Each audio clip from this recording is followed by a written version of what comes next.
Oui, quand je l'entends, cette conférence, elle est vraiment drôle, vraiment. Est-ce que c'est vrai que cette philosophie que je vous ai présentée ici dans cette causerie, qui est un peu exagérée, bien sûr, moi je vois que c'est un peu exagéré. Oui.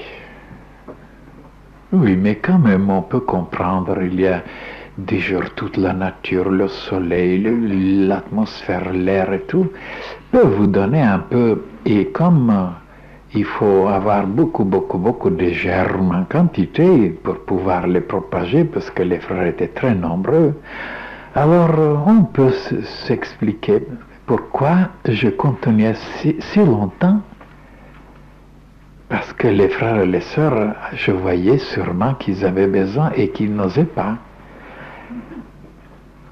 Hein? Et c'est vrai, il y en a beaucoup encore sur la terre. Beaucoup de familles qui pensent, surtout chez les protestants, c'est pour une bonne... le mobile est bon en tout cas, de ne pas rire parce qu'il y a déjà malheureux. Oui, mais voilà, j'explique le côté, le danger, comment le visage durcit. Si vous ne le rendez pas souple, ça se reflète sur les autres. Et alors, comment les autres peuvent vous supporter des années sans vous voir ni gai, ni sérieux, ni riant, ni rien. Ça peut être un poids, vous savez, très lourd. Eh bien, ils ne veulent pas savoir s'ils sont un poids, un fardeau pour les autres qui les entourent. Hein? Et évidemment, de rire tout le temps. Aussi, on est classé, comme vous m'avez déjà classé. Comme on va dans les foires des jeunes filles qui rient, des bonnes, avec des soldats. Évidemment, ça, je sais, tout ça, je l'ai vu, je l'ai étudié, je l'ai analysé. Mais moi, je ne parle pas pour des cas pareils. Je n'ai pas même expliqué que le rire aussi peut être sarcastique, peut être très vexant, et qu'il n'y a rien qui peut vexer autant certains que le rire. Mal à propos. Je fais bien les liaisons, n'est-ce pas? Il y a une liaison quand même ici.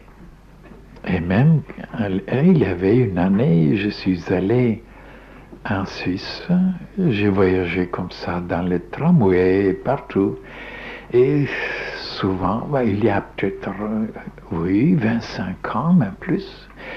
Et il y avait dans les autobus, souvent, il y avait des très jolies jeunes filles, très jeunes, très jolies, qui se mettaient à rire entre elles et en me regardant comme ça.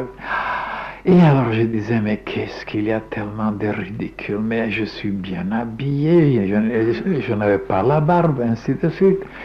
Et ils riaient, ils étaient gais, mais alors, tellement j'étais mécontent dedans, je voulais presque les accoster après leur dire, mais alors, pourquoi riez-vous, qu'est-ce que vous voyez?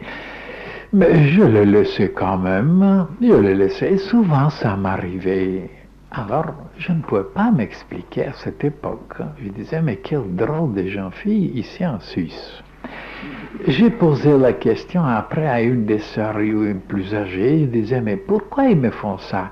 Ils veulent se moquer de moi, ils veulent vraiment, n'est-ce pas, me ridiculiser ou me vexer ou me donner des gifles, des coups de pied.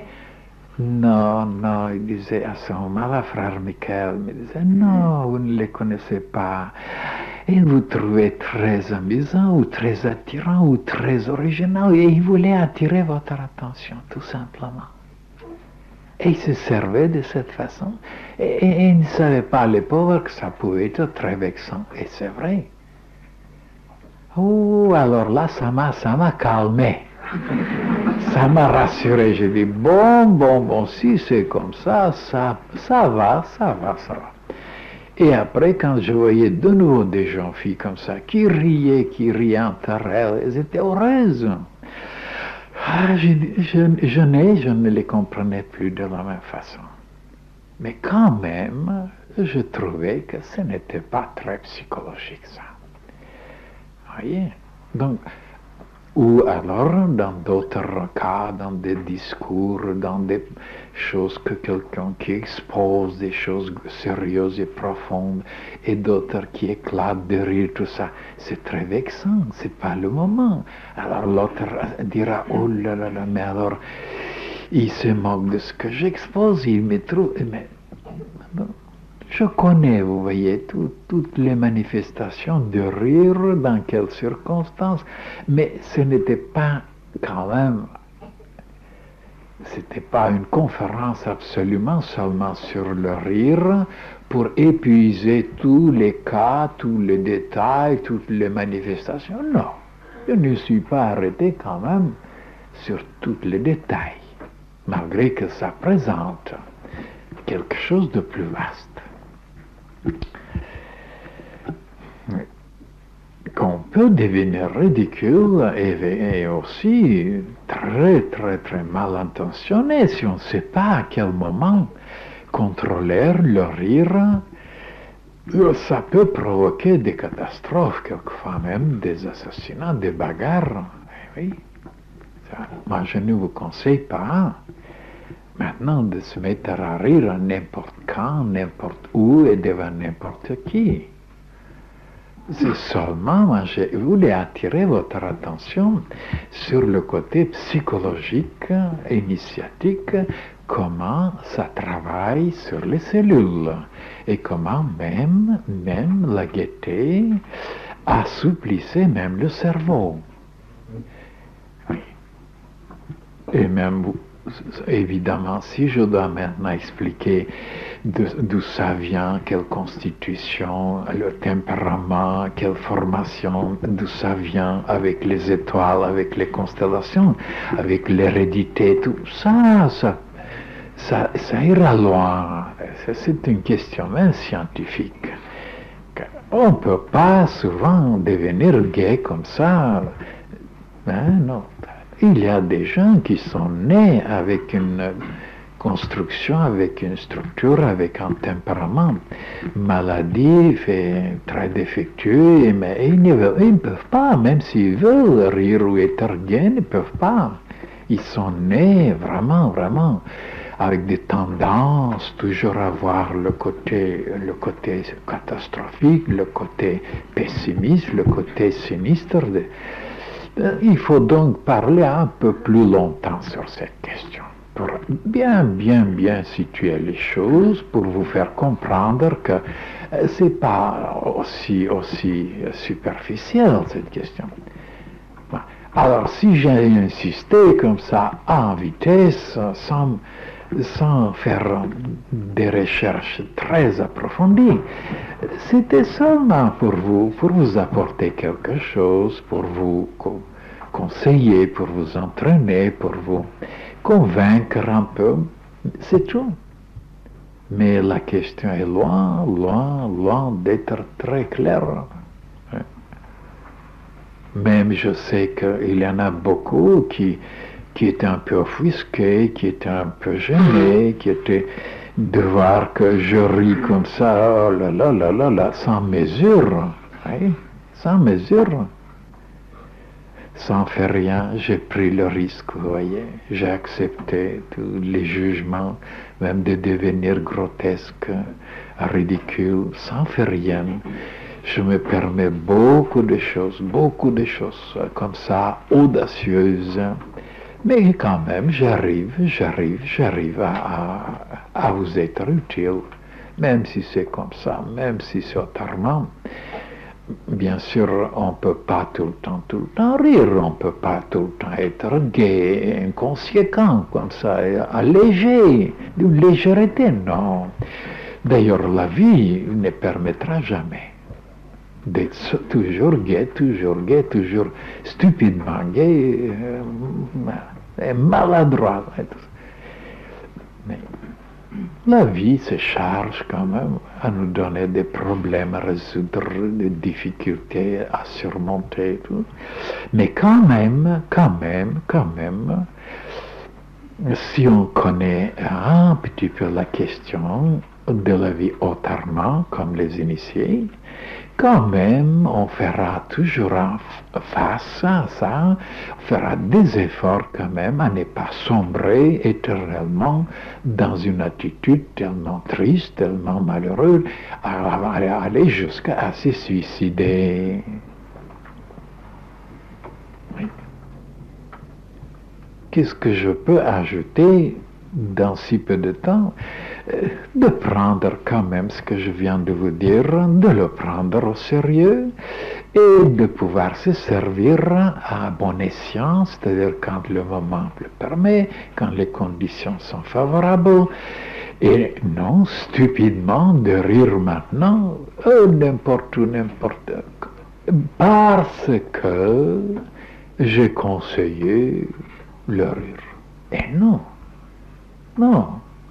Il faut encore expliquer que c'est une méthode efficace pour surmonter et même curative, même une méthode d'une puissance extraordinaire, même pour l'équilibre, pour la santé, pour les énergies.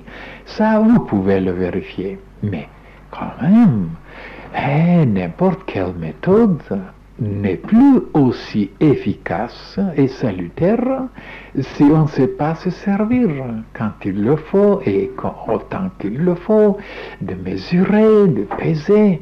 Même les meilleures méthodes deviennent nocives parce que ce n'était pas le moment.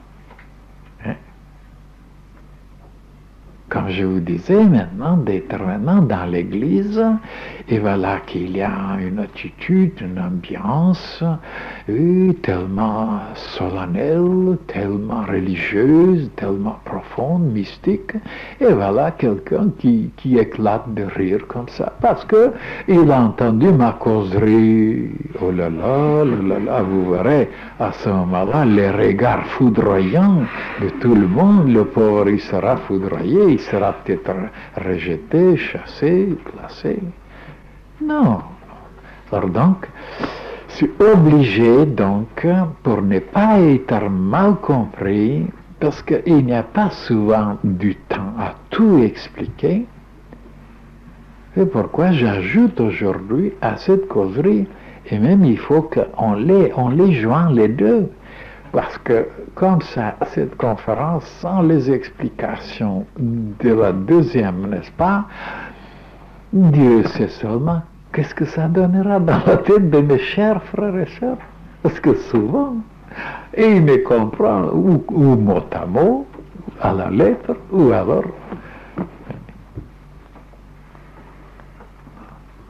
Donc, ne vous privez jamais de ce moyen très puissant pour maintenir l'équilibre et pour ajouter une note.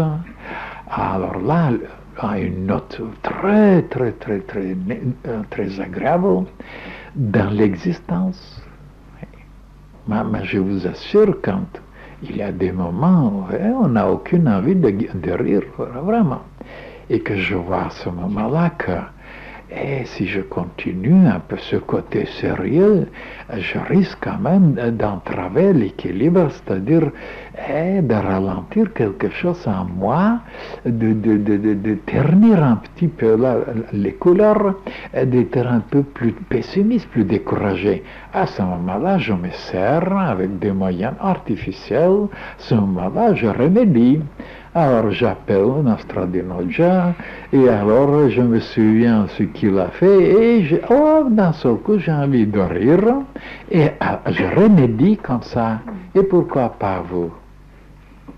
Regardez par exemple, il y a des frères et des sœurs, quand ils entrent dans des états pareils, et Dieu sait seulement si la vie nous les apporte quotidiennement, ces moments, alors pourquoi ils restent longtemps sans se souvenir qu'ils peuvent remédier quand même? Alors de mettre cette conférence à ce moment-là. Mais vraiment c'est contagieux. J'étais poussé à rire maintenant en m'écoutant. Parce que c'est tellement sincère ce rire. il est tellement sonore, il est tellement naturel, il est tellement simple, et il n'y a rien de fabriqué. Alors, ça touche, ça touche.